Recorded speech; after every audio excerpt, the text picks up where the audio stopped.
I'm Trisha Hoffman. On today's tour of Governor's Mansions, we'll take you to a classic revival in America's Dairyland. It's where the governor of Wisconsin and his family call home. And then we travel across the Midwest to America's heartland. We'll show you a spectacular Victorian in Des Moines, Iowa. It was once called the finest home west of the Hudson River. All this coming up.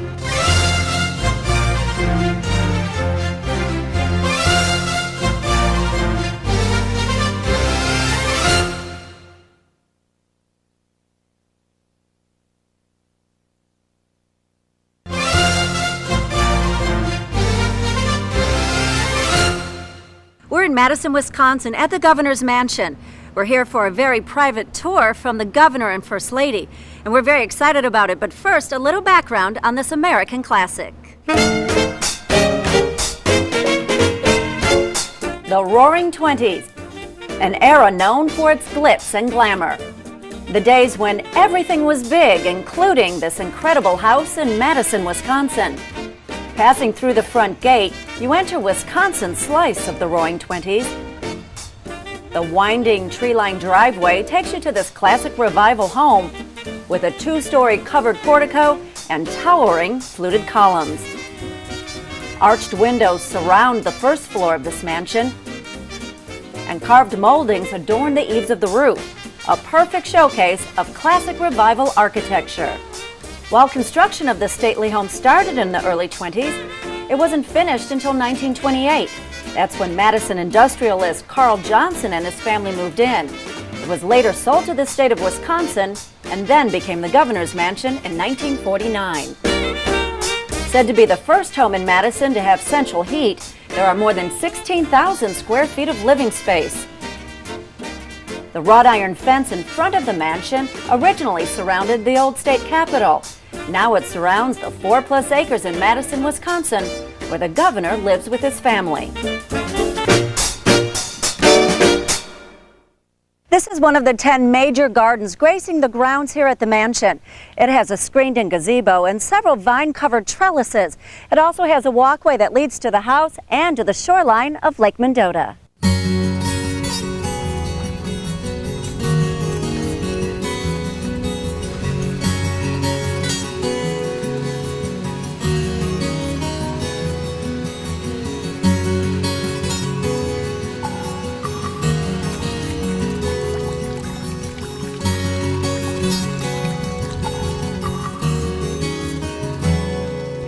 The director of the mansion, Carol Muller, takes a break from her busy schedule and strolls through the gardens that were redone in the early '90s.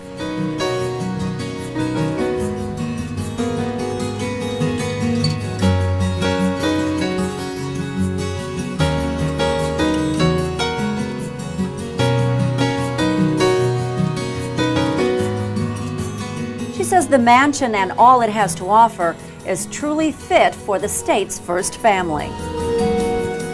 I think its columns are very lovely, the arches in the windows, the expanse of the home itself is what is most appealing to me. The entrance says it all. When we have dignitaries here, we put out the red carpet for the dignitaries. You don't need to bring anything else in. It just says it all. This is the governor's residence.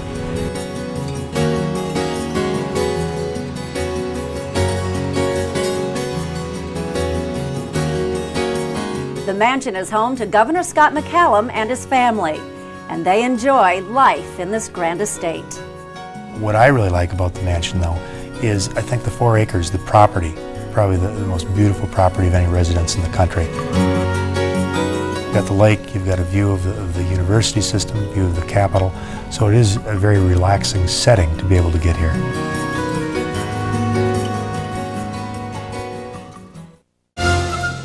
Up next, we tour inside the mansion. My favorite room is the room that we eat breakfast in. I think I like that because that's where we have our family meals. And then it's off to Iowa to see how the Governor and First Lady adapt to life in their Victorian mansion. This home belongs to the people of Iowa, and we're very privileged to live here for a few years, and we take our job here very seriously. But first, you can tour this mansion in person. Just click on our website for complete information. You're watching Governor's Mansions, and we'll be right back.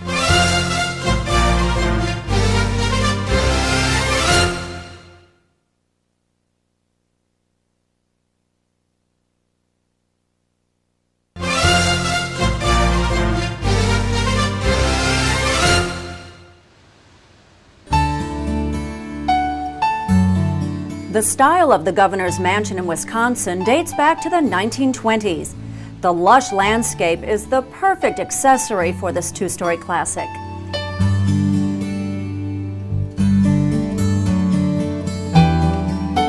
The inviting exterior intrigues guests. And once inside, the magnificent foyer shows off a two-story curved staircase. A 500-pound bronze and glass chandelier hangs from a hidden steel beam in the attic. It's an exact copy of one in the White House. The columns in the foyer open to the reception room. It's where guests get their first glimpse of the grandeur and color scheme of the Governor's Mansion.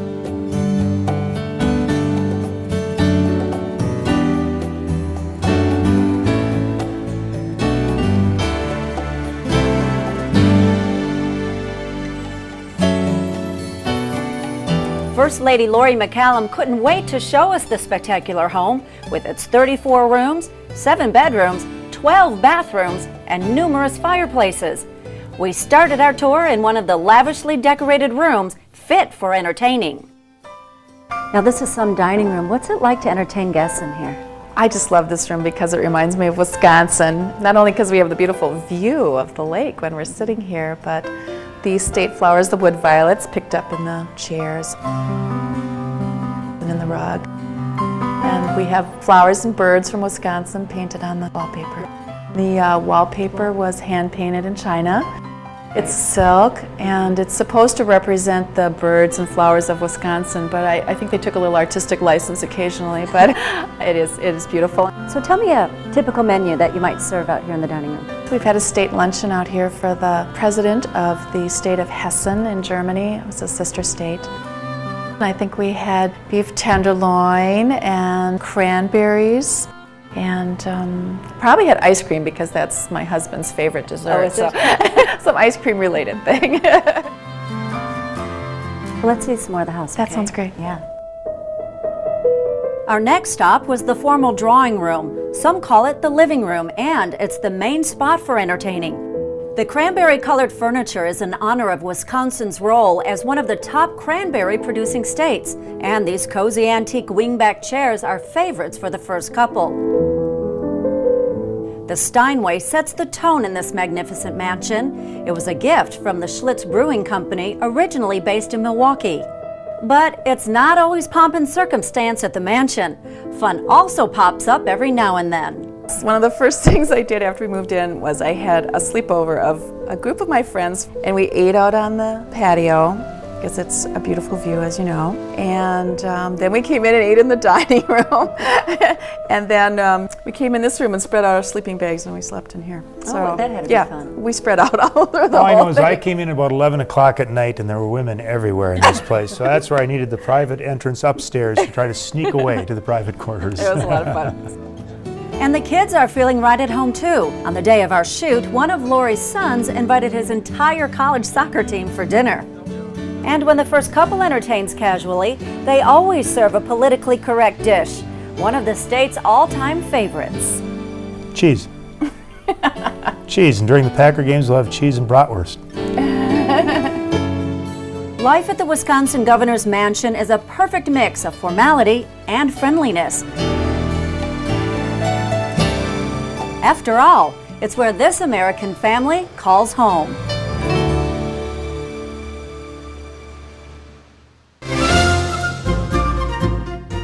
Stay with us. When we come back, we head to the cornfields of Iowa. We'll take you to a stately Victorian you won't believe your eyes.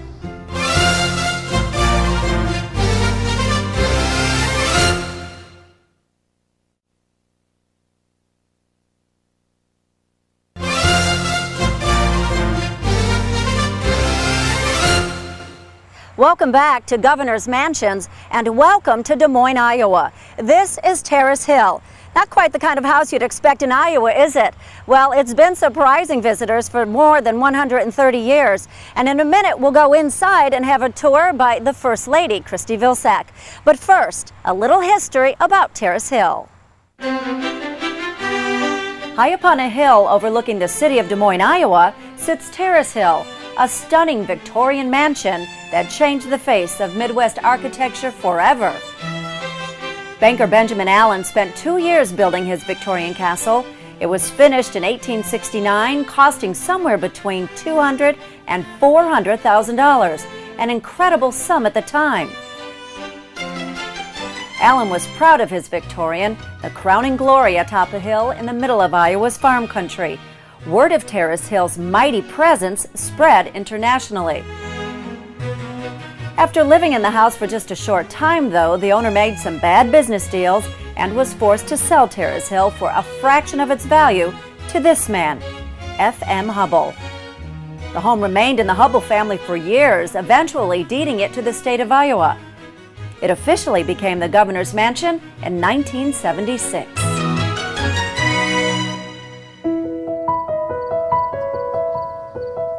Terrace Hill sits on 6+ acres of land.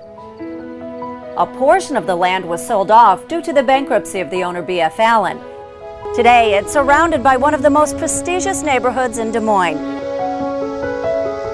Terrace Hill's mansard-style slate roof, dormers, and deep bracketed eaves are characteristic of Victorian design. The 12-foot doorways and 9-foot rope-molded windows seem small compared to the dominating feature, the tower on the rooftop. One of the special things about Terrace Hill is just the overall scale and size of the structure and the detailing that was used in the construction. Mansion curator Dave Cordes knows Terrace Hill inside and out. He showed us around the splendid estate. Now, Dave, as we walk around Terrace Hill, I've noticed that every side of the mansion has a little bit different look, a little bit different pitch. The tower is massive. Tell me how tall that tower is. Well, it's actually 90 feet tall and 5 stories. Oh, you can see across the entire city of Des Moines. My goodness. There's a beautiful winding walnut staircase that winds around the exterior wall of the tower. And then it is a ladder from the 4th to the 5th level of the tower. Now there's a beautiful balcony railing around, but it's really just a decorative feature. Back on the ground, we found out how Terrace Hill got its name. At the beginning of the construction of Terrace Hill, they started with leveling out the trees and grading the landscape. The mansion is actually constructed in the uppermost terrace of 3 terraces that go in a row down the side of the hill. We're in the 2nd terrace right now. Okay, so we've got 3 terraces and it's called Terrace Hill, and that name originated when? During the construction. It's been known as Terrace Hill from the very beginning. Terrace Hill, one of the most spectacular homes in America, found in the middle of Des Moines, Iowa.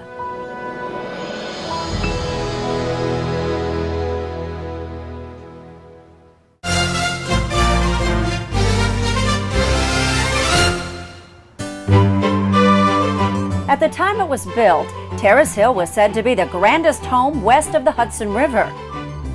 This 1860s Victorian, now the governor's mansion in the middle of Des Moines, Iowa, towers over other homes in its neighborhood. It was built before electricity was even a twinkle in Edison's eye. The house is 3 stories high and 80 feet across. This is Terrace Hill.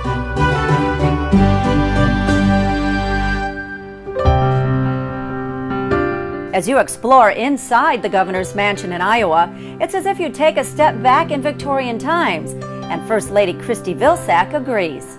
Well, it's a lot like living in a history book because we portray the years 1870 to 1910 on the first 2 floors of the house, and so it's a page out of time. So do you always feel like you need to be dressed up in high style or Victorian flair? No, only at certain times do we do that, but most of the time there's not much privacy here, so you don't want to come down in your bathrobe or anything like that.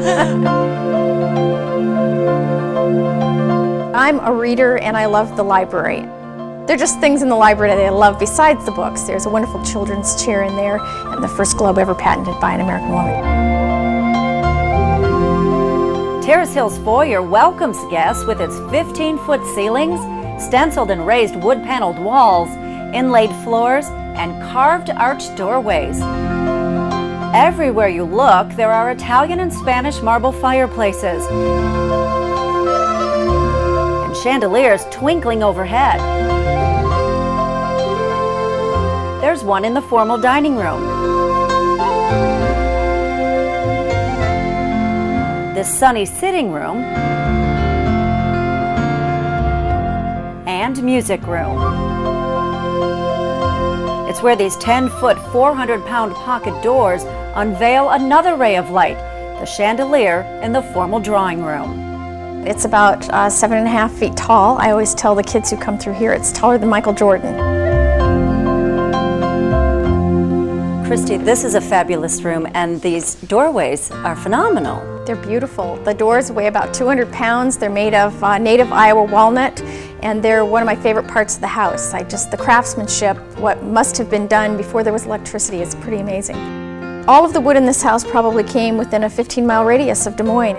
Many of these building supplies were delivered by mule at the time. And the furniture and accessories are museum quality. The tapestry is from the 15th century. And the furniture was created by famed designer John Belter. It's been appraised for as much as $250,000. And for those who admire the more natural kind of decorating, there's a bit of the wild in this hallway off the main foyer. The animal motif continues into the more casual reception room. One of the highlights in the main foyer is the grand staircase. It shows off the wood and is topped with a burst of color. The stained glass window is my favorite part of the house, and it changes depending on what time of the day and how much light is behind it. The stained glass window at 9 feet wide and 13 feet tall beckons visitors. It's just one more reason why this home has been amazing guests for over 130 years.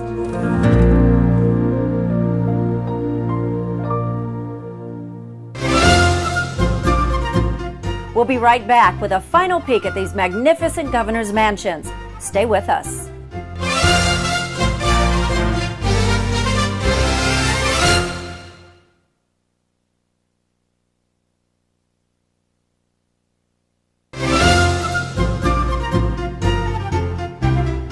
Today we visited two governor's mansions, this classic revival in Madison, Wisconsin, and a spectacular Victorian in Des Moines, Iowa. Thanks for joining us. I'm Trisha Hoffman. We'll see you next time on Governor's Mansions.